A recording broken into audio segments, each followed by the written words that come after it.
Thank you for the invitation. It's a pleasure to be back again. I always enjoy coming back here.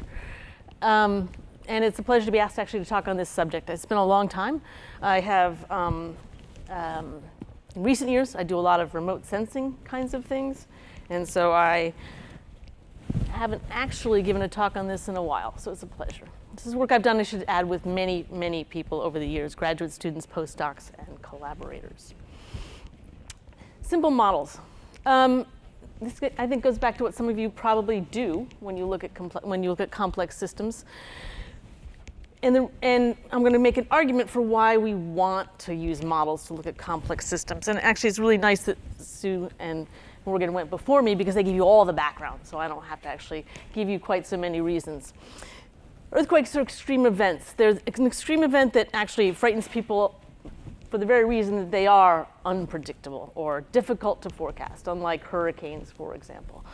I like to give the example from the Pacific Northwest. This is a totem from north of the US-Canada border.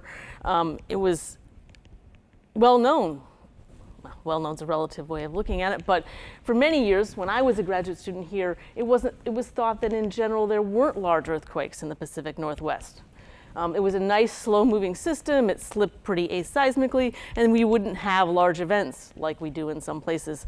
But of course, that's partly because Europeans arrived only a few really 100 years ago, a very short time geologically in North America. And yet the native people, the First Nations people of Canada, for example, had stories depicted by this totem of how Thunderbird and Killer Whale had a great battle. And Thunderbird dropped Killer Whale into the ocean and caused a tsunami. And they had records of this of their own. And it wasn't until we seismologists went around and started digging in the ground and discovered that they were right and tracked that back to a tsunami in Japan that happened in 1700 that originated in the Pacific Northwest that we came to believe. Again, that's that perspective question that we heard this morning. Whose story is right? The earthquake system is different from the ocean atmosphere system in two important ways. That's the sort of chaotic, complex system that in a lot of the natural sciences we talk about. The first, again, is that the solid Earth system is very slow moving, okay? And again, things take time to happen. Extreme events are very rare. They don't happen very often, and the statistics are lousy on them. And second, the solid Earth is very difficult to measure directly. Again, we can measure sea surface temperature, we can measure wind speed, we can measure ocean-atmosphere interactions, but we have to put things in the ground and dig holes to do it, to measure the solid Earth, unless we're looking at earthquakes themselves. And that's what statistical seismology is all about. Again, we do get rare and extreme events, for example, such as the recent Sumatran and Sendai earthquakes, 2004 and 2011. And again, we have from historical records, we know that rare, similar, large events occur elsewhere around the world. And the statistics appear to remain the same for regional fault networks, even if the maximum magnitudes may be smaller. Again, this is simply a map of worldwide seismicity, magnitude greater than 5 between 1980 and 2000. I'm going to pretty much stick to this time period when I talk about data and statistics for the next few slides. Seismic data. What do we know? We know both the measurement timescales and instrumentation limits what we know. Again, this, for example, is from Turcotte's famous Fractals and Complexity in the Earth Sciences in 1997. He was looking at how the Gutenberg-Richter law, which really fortunately for me, again, Morgan and Sue have already talked about, but from the Gutenberg-Richter law, we know that this is a linear relationship.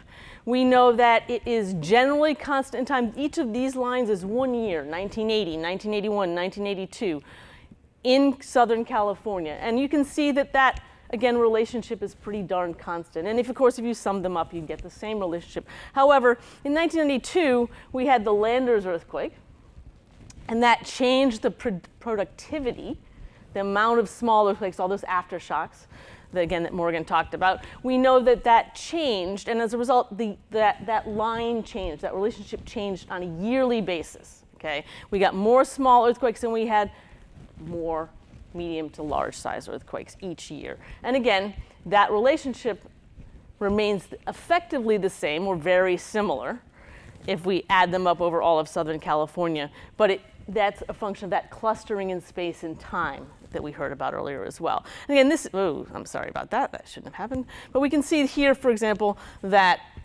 this is the number of events of greater than magnitude 2. And if we just look at a straight count between 1940 and 2000, 2005 or so, we can see that this is not a constant rate of numbers of events every year. This is, again, Southern California. And again, that's just a function of, in recent years, some years we had more events than others, like 1992 when we had that aftershock sequence. So, and also, we didn't always measure every earthquake. So in the old days when seismometers were rare and there weren't good dense networks, we didn't collect the kind of data we needed to see this kind of variability. This is the kind of variability we expect. But again, in the old day, what we would call the old days of seismology pre-digital seismometers and pre the installation of dense networks, we didn't have a lot of that data. And again, we've heard today about what the Gutenberg-Richter distribution is. It's the log of the number of cumulative events. Again, we're going to accumulate all events greater than a particular magnitude is a linear relationship, A minus B times the magnitude. And we call B is the slope of that line. And we always use a positive number, even though that's silly seismologists, even though, of course, it's really a negative number. But when we say it's a B value of 1, we really mean negative 1. What is the underlying distribution for that? That's a trickier business, okay? I still meet young geophysicists and I say to them, yeah, what is that relationship? They go, it's a power law. It's not really a power law. It's effectively some kind of fat tail distribution. It's probably dominated by an exponential, and I'll show you that in a minute. But fat tail distributions are extreme value distributions, and they have tails which look considerably different from your normal distribution. So here's your normal distribution here, okay? And here's a fat tail distribution. In other words, you get more rare events than you thought you should have, okay, than you would if you had a standard normal distribution. These, of course, are very rare. And over the years, we've had a number of distributions that have been proposed with power law tails. This extreme value distribution, let's call it fad, craze, popularity, came around after, of course, the 2008 economic crash, right? The black swan event. I went to, actually one of the last, I went to a talk I gave on this a few years ago at an extreme event conference hosted by Volkswagen in Germany. And the idea was they wanted to know what everybody knew about extreme events in different fields. And there were tons of talks on the economic side of it, and a few of us who did solid earth and a lot more who did atmospherics. But interestingly enough, even with those events, we have so few rare events, there's still a lot of argument about exactly what distributions these might be. And that's because they don't change much. Over the years, many distributions have been proposed for earthquake distributions. Jan Kagan, for example, proposed the tapered Pareto distribution, okay? There have been discussions of the log normal distribution, stretched exponentials, and finally the Weibull distribution. The Weible's been quite popular in recent years because not only does it have a fat tail, but it also is what has been used by engineers for many years to describe fracture mechanics, the rare events in fracture mechanics. And of course, we think of the Earth as a fracturing medium. So it's become a popular subject. You'll notice two features about these. One is they have lots of parameters associated with them, okay? It's not a Gaussian, which when you mean zero, when you normalize it to a zero mean, it really only has one parameter, sigma. All of these have more than that. And they all, in one way or another, look like some kind of power law and some kind of exponential. And the question is, which dominates in each of these? And again, this is your Weibull distribution. You have gamma and you have alpha in this, for example, and you have two functions. There are a lot of fancy ways to try and get at what kind of distribution these might be, and I'm not going to say which one it is because, again, our problem is the main difference between all of them is in the tails.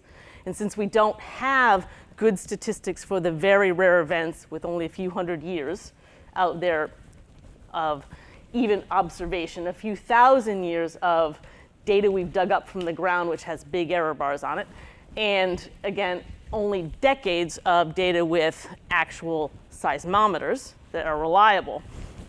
I will, though, point out that given some of this, you can take a look at what happens to the distributions if you don't deal with cumulative data. So we've always dealt with cumulative data in our Gutenberg-Richter law because we didn't have very many earthquakes. But in recent years, we've been collecting lots and lots more earthquakes in places, small earthquakes, in places like California. So again, this is a map of all events within 10 kilometers of all major faults in California in 1980 to 2010, more than 20,000 events. If you add them all up, greater than magnitude 1, you'll get more than 20,000 events. If you then do a cumulative distribution and fit a line to it, you will get a B value of 1.06. If you do a non-cumulative distribution with 20,000 events, you can do that pretty statistically reliably. You can see there's a bit of a jump to it, okay? And there's a bunch of ones out here which don't show because it simply doesn't want to plot that on a log. But effectively, you have the same slope. It is slightly lower. It is not as high as this 1.06, but it is not 0. And if you cumulate or you take the derivative of a cumulative distribution, you should get an exponent. If it is a power law, you should get an exponent that is 1 minus 1. You should lower that exponent, and you would therefore have a slope that should be extraordinarily flat here. And we do not have that. If you take this and you accumulate it, you get something closer to 2. And this slope is not 2. So again, it is not governed by the power law relationship underlying it. It's governed effectively in large part by an exponential. That does not mean it does not have a power law fit. It does not mean that it is not the Gutenberg-Richter law is not valid or important. But what it says is that it is the underlying distribution and the tails that matter here. So again, these are 3 potential fits. 3 potential distributions, the Gaussian, the Cauchy, which is a Pareto distribution of a particular kind, and a Levy distribution. Why is this important? I spent a lot of time on it, maybe too much. The problem here is that to differentiate between a fat tail distribution, again, you need to know something about the extreme events, and we just don't have enough, as has been pointed out many times here. If we can forecast earthquakes, we won't know that until long past I am not here. Not because we might not have big events, but because we won't have enough statistics to know who is right and who is wrong, or what is actually the best distribution for any of this, both spatially and temporally. Again, what causes local and regional variations? We do know they exist depending on the size of what you're looking at and the region complexity that you're looking at. Again, given all of this, the fact that we know natural earthquake fault systems are highly homogeneous in space, with lots of kinds of materials that hold into space stress differently, I suggest that what we should be doing is working with models, and preferably to start with simple models. Again, complicated models of earthquake fault systems can be very successful for many things. Simple models can be used to understand the basic interactions between them. So the original model that we're going to look at is something that all of you probably have heard about in the complexity field, the cellular automata model. The CA model, in this particular case, a variant on the Rundle, Jackson-Brown, or Lamy, Fetter, Christensen models, what is commonly, typically in the field called today the OFC model. And this is driven by threshold dynamics. It is a complex system in which you have a series of sites with stress on them. It can only hold so much stress.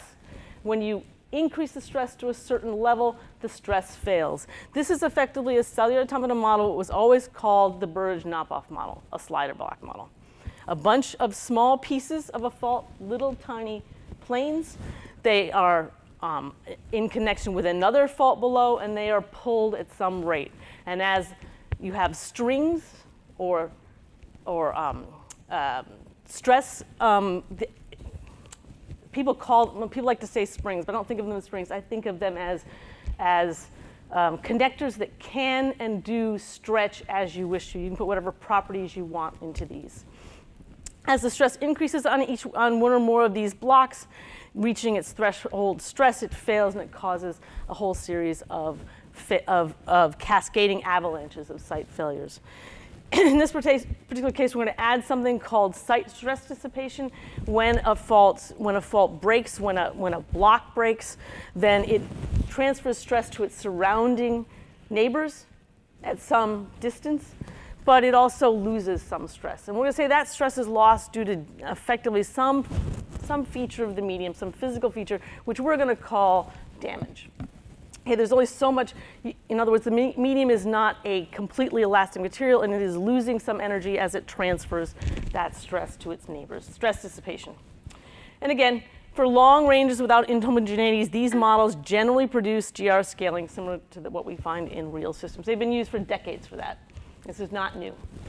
When a site fails from some amount of its stress, then we're going to dissipate that, and we're going to wind up with a system in which we have, in some cases, a straight Gutenberg-Richter law, but some cases in which that loss of stress means that you cannot or do not wind up with events as large as the potential theoretical Gutenberg-Richter distribution tells you. And the fit to these is a function of, again, some constant, a power law, an exponential with a stress dissipation factor in it. That's affecting the exponential curve here. And again, the takeaway from this, stress dissipation alone reduces the length of Gutenberg-Richter scaling. In other words, stress dissipation suppresses large avalanche events. There's not enough stress to go around. None of these models produces spatial or temporal clustering. So we decided we wanted to create a model with spatial or temporal clustering. So we thought, from what we know about earthquakes, might cause that? Well, what if you were storing stress for a while on something that was stronger in the fault medium, and then you needed to get rid of it, and then when it broke, you got rid of that stress and you caused a really big event? That's the idea. We call those asperities. And so basically, we have a few cells that can take a higher stress. And when you do that, you can, if you put in these asperity cells, even just 1% of them, that's what we're showing here, then you get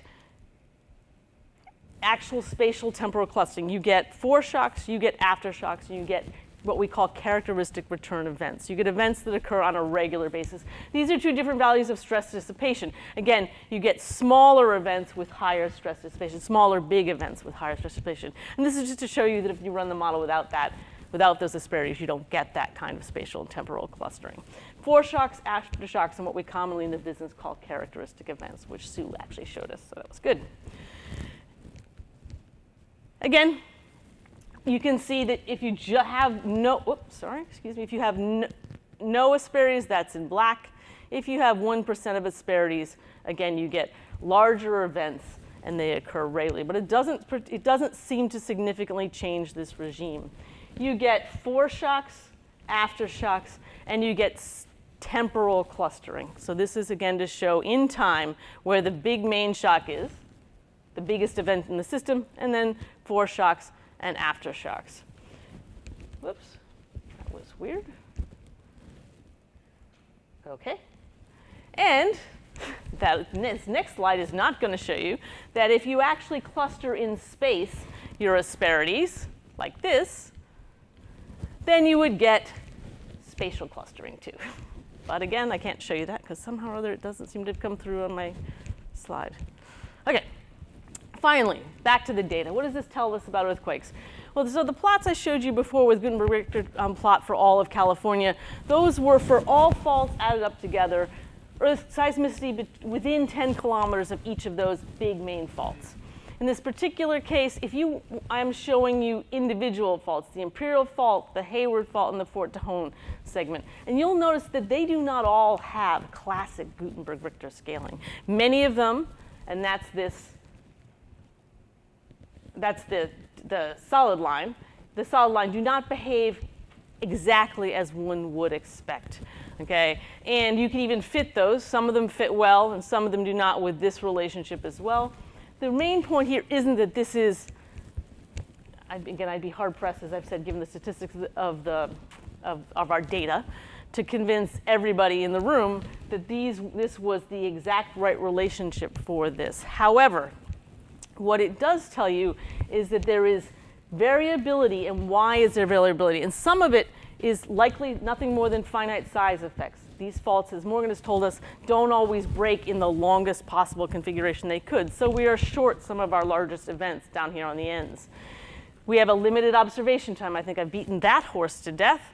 High stress dissipation or high damage, that's possible. Some of these faults may actually have different geological properties in them, and or some combination of the above.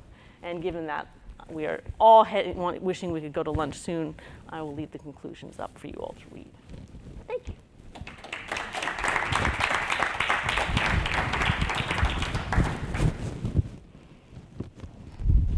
Awesome. Thank you so much, Kristy. Does anybody have a question? Yeah, John? Yeah. For historical reasons, these graphs. Sorry. We always plot these graphs against S, which is Richter magnitude. Is it possible, if you used a different variable, that there would be a kind of scale collapse and you would see less variability in the distribution? Yes, what a wonderful question. So if you go to Sereno's paper, which was one of the first ones we did on this, you can renormalize those variables and to what's effectively area. So and in the models, you can renormalize those variables and they will scale collapse. He showed that you can do that. In the natural seismicity, I have looked at plotting it with something besides magnitude, area, for example, and they don't scale collapse, but they are they are more regular. They do fit that relationship better. Yes. Yeah, Neo. Could someone just pass the mic? About that dead horse, I was wondering, let's see, it seems to me that yes, you have few 8.0 earthquakes, but you have lots of 4.0s or 3.5s, and whatever theory you came up that would predict them would be one of your better candidates for going for the bigger ones. So I'm sort of saying, I don't believe this cop-out. I want to see the model that does those small earthquakes. So in theory, these do all those small earthquakes. So the model does the small earthquakes. That's no different, right? So the point is the model can be scaled up or down to any magnitude you want. Okay, that's not the problem. The problem is actually that. So for example, there's been some recent work done, for example, by Peter Shearer recently, looking at earthquakes in aftershocks in California, and he has suggested that the statistics there suggest that there is some, we won't even call it a first order effect, a second or third order effect that's a relationship, the function of the complexity of the fault geometry, of the fault system, of how broken up it is potentially, that may affect what we've always thought of as the productivity, the aftershock, what we call Bott's law, or the aftershock rate, and that there's some small percentage, and it's not a big one, that is not explained by classic Gutenberg-Richter scaling relationships, okay? And that is in some sense what we're getting at here, that the properties of the medium itself, that some of the other, again, probably second and third order effects maybe play a role in how that distribution plays out. So you can tell me when, you can't tell me when I don't know that you can tell me when a order 4 earthquake will happen any better than a order 8. Oh, I don't think we know. I don't think we know that at all. So it seems like there's should be a goal. I always hate to say it's not that. Yeah. So yes, and 4s start as 8s. I mean, we don't really know that, right? I mean, they don't start as 8s, but they come from 8s. So the real issue here is there is a whole field out there in USGS has done some really impressive work on what we call aftershock forecasting. So what's the increased hazard in California if you have a magnitude 8 or magnitude 7, okay, because of all those things that Morgan showed you, which are absolutely true, right? And if you, and so there is aftershock forecasting that goes on that says what's the increased rate of an earthquake happening near your home, magnitude 5 or magnitude 4, something that might be damaging, let's call it, because we've had a magnitude 7. Okay, that we call that short-term prediction, and it is done, and it's done actually remarkably well, really, because we know a lot about those statistics, particularly now that we've been collecting the data, and that kind of brings me to my last big comment, and then I'll finish. Much of what we talk about prediction, forecasting statistics was not possible in the 70s. It wasn't possible to even do it right, in my opinion, because we didn't collect the data.